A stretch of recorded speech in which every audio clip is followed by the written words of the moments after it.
Welcome to the Travel is Real Vietnam motorcycle do's and don'ts. In this video, we will be going through the Vietnam do's, tips, and advice for your motorcycle trip from the south to the north or from the north to the south. Yep. Brian and I, we're both here in Bali at the moment, but we both successfully made it through Vietnam safe and sound on motorcycles, and we both started in Saigon and then made it all the way to the north to Hanoi, and actually even past Hanoi to Sapa and Ha Giang. Whatever route you choose, from south to north or north to south, you will love it for sure. Oh, it's amazing. But there are some things that I wish I had known beforehand, and that's why we're here to tell you. Let's get started. Let's jump into it. Number one, prepare your route. Especially prepare your maps. Whether it's online, definitely Google Maps. Get your route figured out. But then be prepared to access your maps offline. And how do we do that? Yeah, so there's a couple of apps. Obviously, there's Google Maps, and there's also maps.me. We'll put the link in the description below. And these two apps, how they work is when you do have Wi-Fi, you download the map in advance. So when it comes time to where you're out in the middle of Vietnam and you don't have signal and you don't have Wi-Fi, you can still use these apps because you've downloaded the map into your phone. So even if you don't have signal or Wi-Fi, you can still use this map, and that's a pretty handy tool to have. It is very handy because you will be in situations where there is no Wi-Fi, and even if you have a SIM card, you might not be able to access that data. Yeah. And actually that brings me to the point, definitely do buy a SIM card where you can access They are data. cheap. They are very cheap. Very cheap. And it's just very nice. It gets you, say if you get lost, it is really nice to access Google Maps. Yeah. And then one final thing, to assist you on your route, there is a very good resource on the internet called VietnamCoracle.com.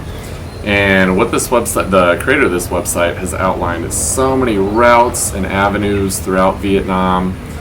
And what he does is, on all these routes, he's found all the petrol stations, all the guest houses, homestays, hostels in, big cities, but also in small cities, villages, towns out in the middle of nowhere. So, each morning or, the night before, and you're gonna set off the next day for, 4 or 5 hours of riding motorcycle. It's good to know where these petrol stations are and where you can sleep. And what this website does is kind of helps you with that and assists you. And actually, you can download his map and overlay it with Google Maps. So you can just bring up Google Maps and say, oh man, there's a petrol station just 40 miles up the road, or Hopefully closer. Yeah. 15 kilometers up the road. There you go. So you will not run out of gas.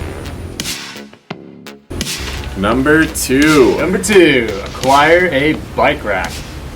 what is a bike rack? What is a bike rack? A bike rack are some simple pieces of metal that are welded onto the back of your motorcycle, because when you're driving 5, 6, 7 hours a day with your backpack, you don't want that weight on your shoulders. You don't want to be driving that long, that constantly with your backpack on your shoulders. So this is a very simple tool that you just strap your backpack onto this bike rack, and it's way more accessible, and now you've eliminated that weight on your shoulders, literally.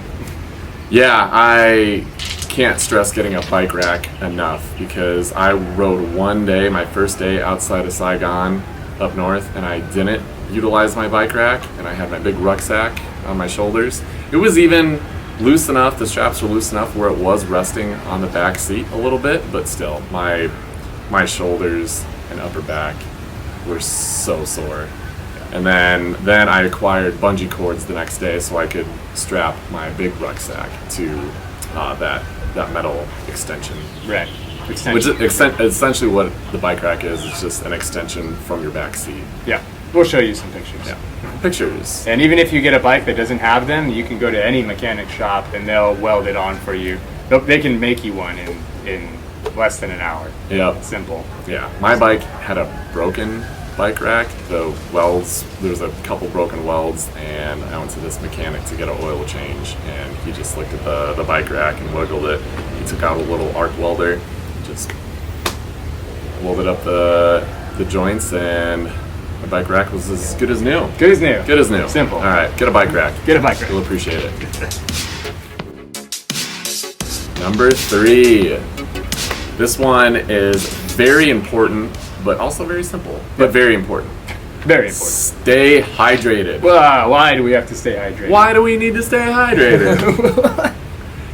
Because Vietnam is hot as balls. It is so hot in Vietnam. so goddamn hot. And it's humid. Yeah.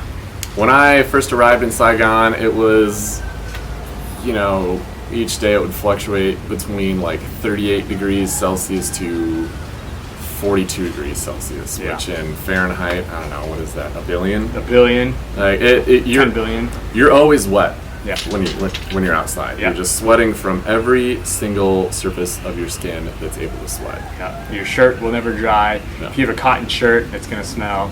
Yeah. Socks, they're going to be wet.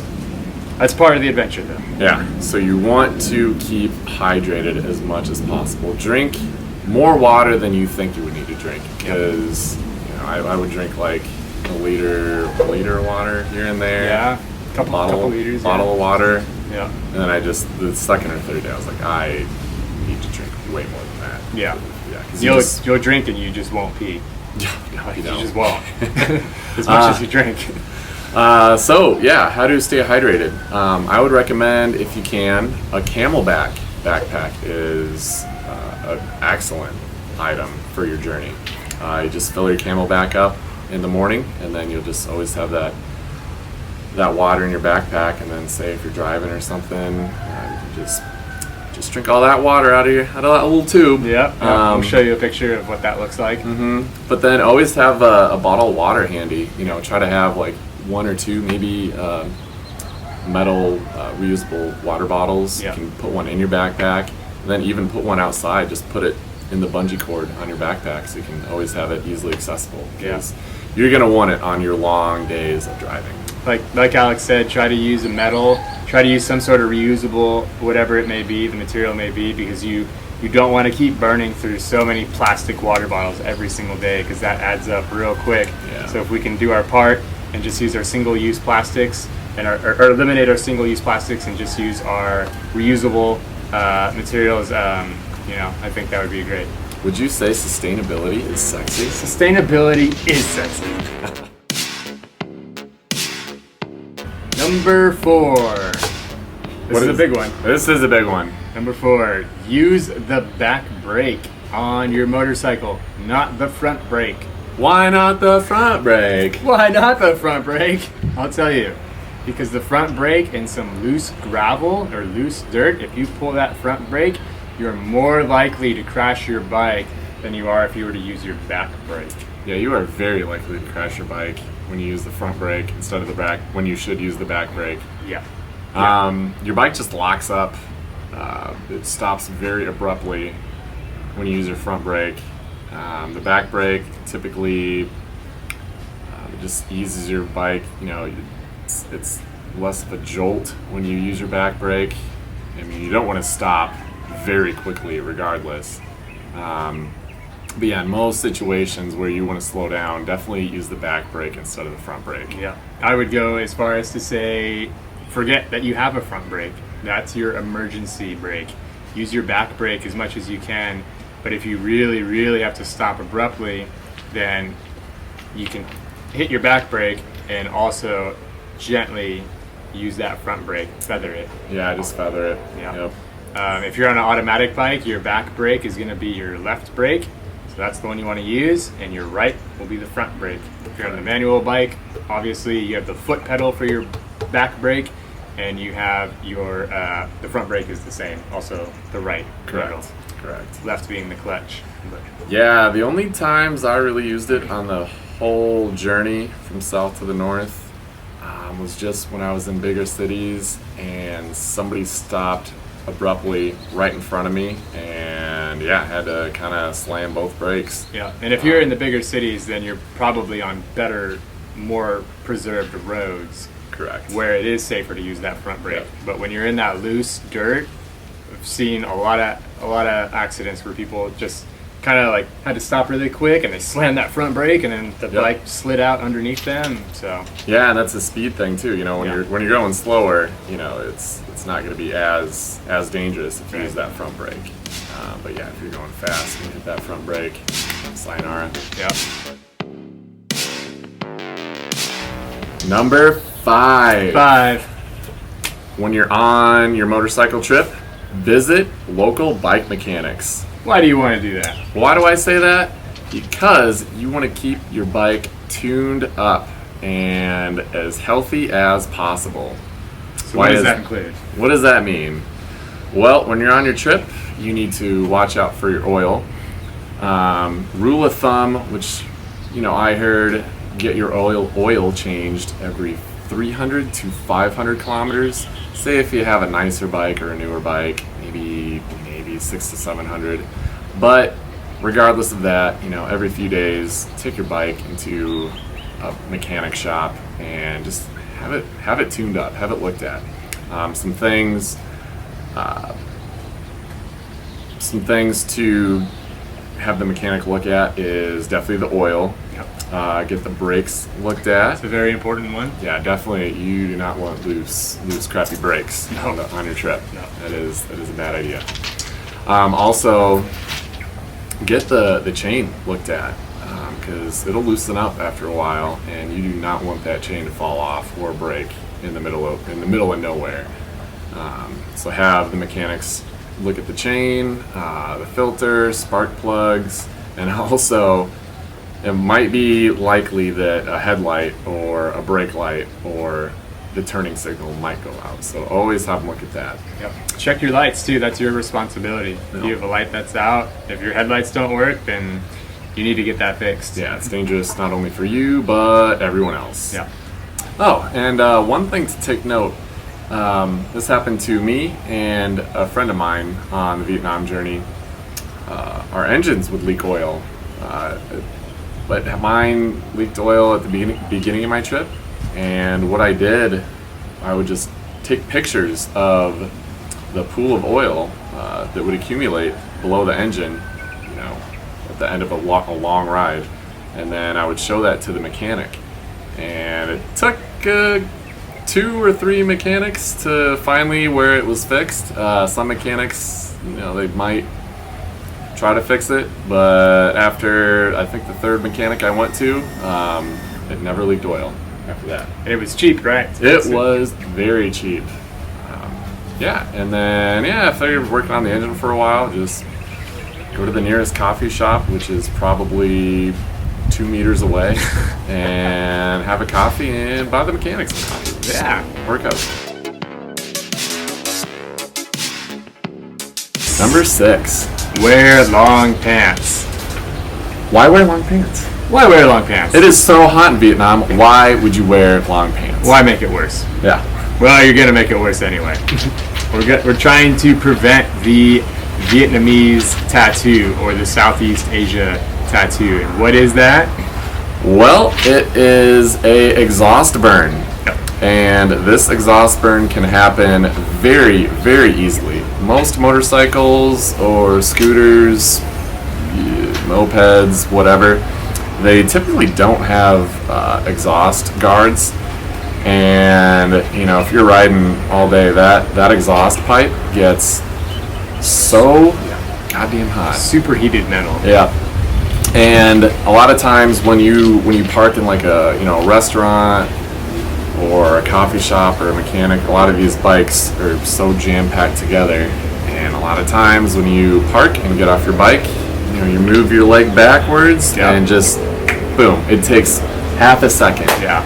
And With it'll blister, it'll be a scar that you'll have for the rest of your life. Oh god, yeah, it's gross. It just takes like half a second for your leg to touch that exhaust pipe, and like Brian said, it's gonna blister, it's gonna get gross, Could get infected.